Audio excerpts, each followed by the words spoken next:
Hi everyone and welcome to watch my new bullet journal setup video.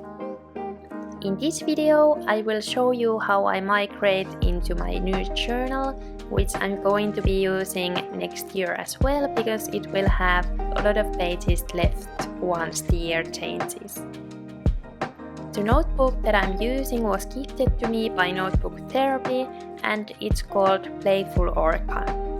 This notebook has 160 GSM paper and 176 pages without the page numbers. It also has a back pocket with a little free gift inside. If you'd like to get this notebook from Notebook Therapy, you can use my discount code bujo to get 10% off from your order. And just to be transparent, I'm affiliated with Notebook Therapy, so I will receive a small commission from the brand if you use my discount code or link in the description box. I started setting up my new journal by doing the key page. I don't really need this one anymore because I already remember the keys that I'm using, but I feel like this page is still fun to do and a great way to start your journal. The keys that I'm using are a little different than the original keys in the bullet journal system by writer Carol, and by the way, if you are new to bullet journaling, I would highly recommend reading the bullet journal method by writer Carol. After I had wrote out the keys, I did a color code for my future log that I will show you later in this video.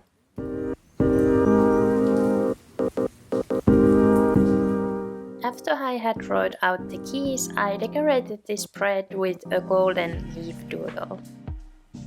The gel pen that I'm using is called Jelly Roll and I love using it as it adds a nice sparkle to the pages. I should probably buy a new one soon because this doesn't have much ink left. I've been using it every month since January. When the leaf doodle was done, I decided to add these Great Gatsby inspired borders to the page to finish it off. First I drew the frame with black Sakura Pigma Micron 01 and then I drew the other frame with my gold gel pen. After that I fixed some mistakes that I made with my white gel pen.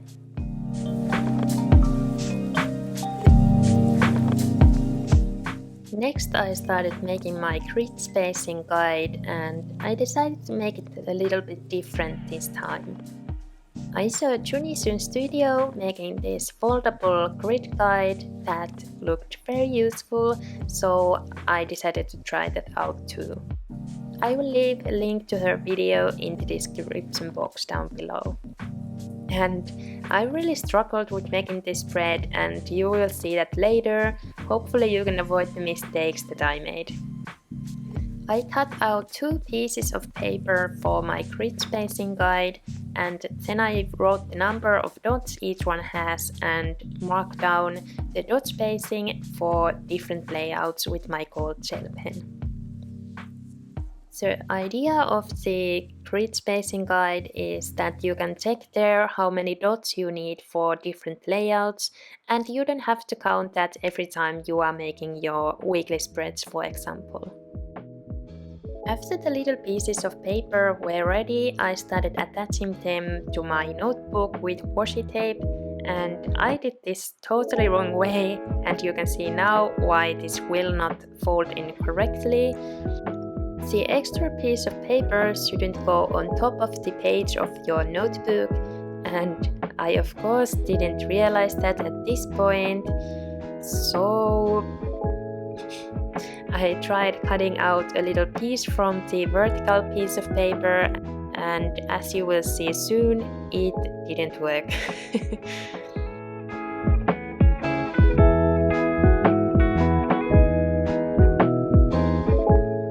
I had to deattach the extra piece of paper and align it with the notebook page. And then it finally worked out and I could fold in the grid guide, which I was so happy about. Then I cut out a tiny piece of paper on the other sheet just to make it fold a little bit more easily. To make this spread look a little bit neater, I added the same washi tape to the other side of this page and then I cut out the excess.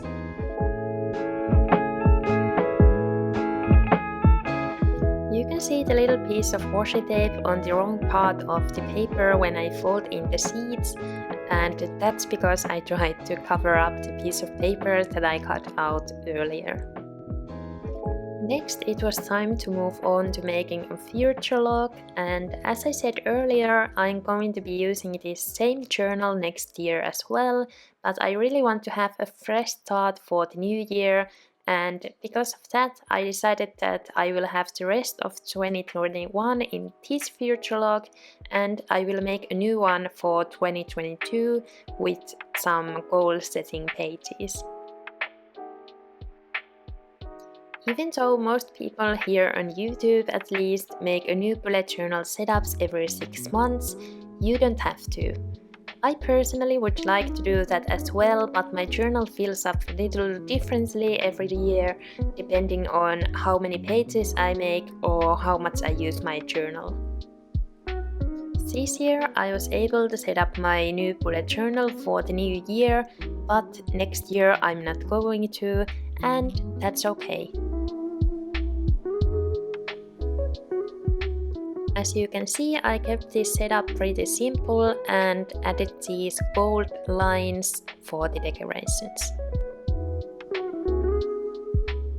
On the right side, I made a brain dump page for the rest of 2021, and Lisa on Instagram uses the name Thought Cloud instead of brain dump, and as it sounds a lot cuter, I decided to use that as well.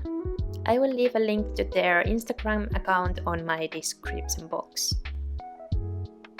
I wanted to take some time to reflect the whole year in this spread, so I divided it to 3 different sections, which are my yearly goals, biggest accomplishments, and to-do list. For the decorations, I added this simple golden leaf doodle and highlighted the 3 sections with my Tombow dual brush pen.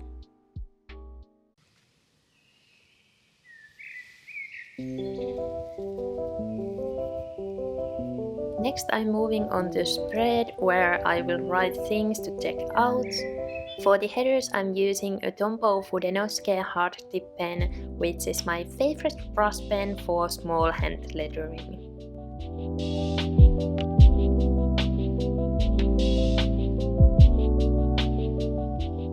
Then I added the same kind of leaf doodle as I did on the previous page. To make these spreads a bit more cohesive, I drew the same kind of frames as I did on the key dates. I first marked down dots with the black pen because ruler usually covers the pencil marks. Oh, and by the way, I'm using Pigma Micron 01 to draw the black frames and gold jelly roll to draw the other frame.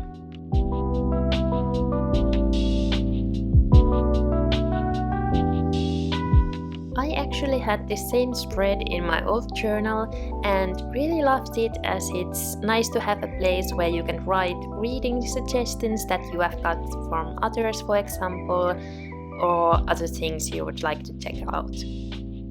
I like to have 4 different sections where I can write books, TV shows, movies, or music that I would like to check out. By the way, if you have any recommendations that I could add to my list, I would love to hear them. Next page is for Wishlist and gift ideas. I don't have an expense tracker in my bullet journal, but I would like to be a bit more mindful about how I'm spending my money, so in this spread I will write things that I would like to buy and how much they will cost. I also write where I can get those items so that I don't have to search them on the internet many times. Gift ideas, on the other hand, is pretty self-explanatory. Sometimes it's difficult to know what people close to you would like to have on their birthdays, for example. So I like to write some ideas here whenever I get them, or if someone tells me that they don't have a specific item yet. If you watch my September Plan With Me video, you know that I have a lot of plants. I saw Lena Journals do a plant tracker spread with Dutch doors on her bullet journal setup video, so I really wanted to try that out too. I ended up cutting 6 Dutch doors, so I will have a plant tracker ready for the next 6 months. I could have cut even more pages, but then it could have made it more difficult to make other spreads, as you can feel the edge of these Dutch doors when you flip through the next pages and set up your other spreads.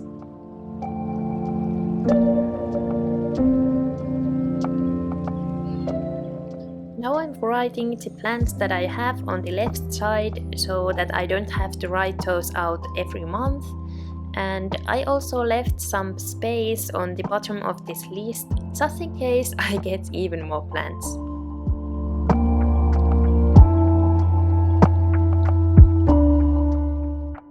Then I added a little section for taking notes about how my plants are doing.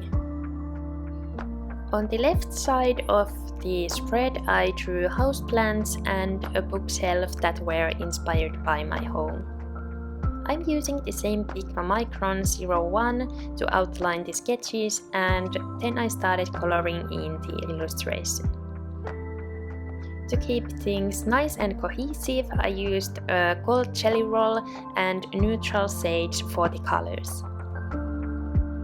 At first, I didn't really know how to color in the leaves for the big house plant, so I started off by adding green color to the parts where there would be a shadow. It looked a little bit weird, so I added the green on the other side of the leaves as well, and then I did another layer of green to the some parts so that there would be a shadow. After that, I colored in the bookshelf and plant pots with Tombow dual brush pens 990 and 992.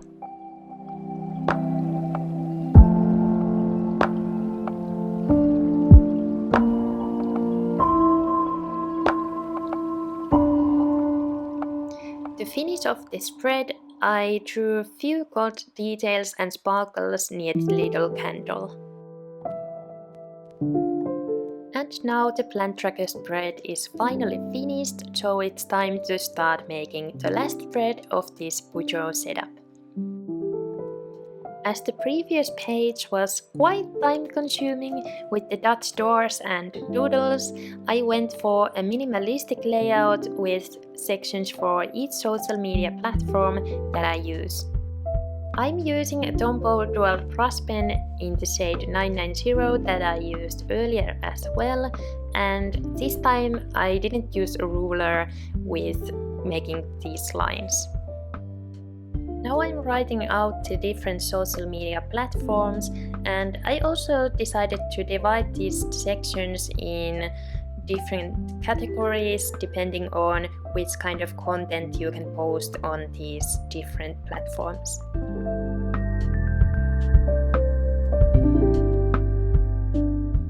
This spread was looking a little bit too simple, so I added these golden leaf doodles to decorate the page. And now it's time for the final flip through of my new bullet journal setup. I tried to keep the setup pretty simple and neutral because my themes are usually more colorful. I would love to hear what you think or which spread was your favorite, and hopefully you have enjoyed this video and found some new ideas or inspiration for your next bullet journal setup. If you watched this far, leave a leaf emoji in the comments.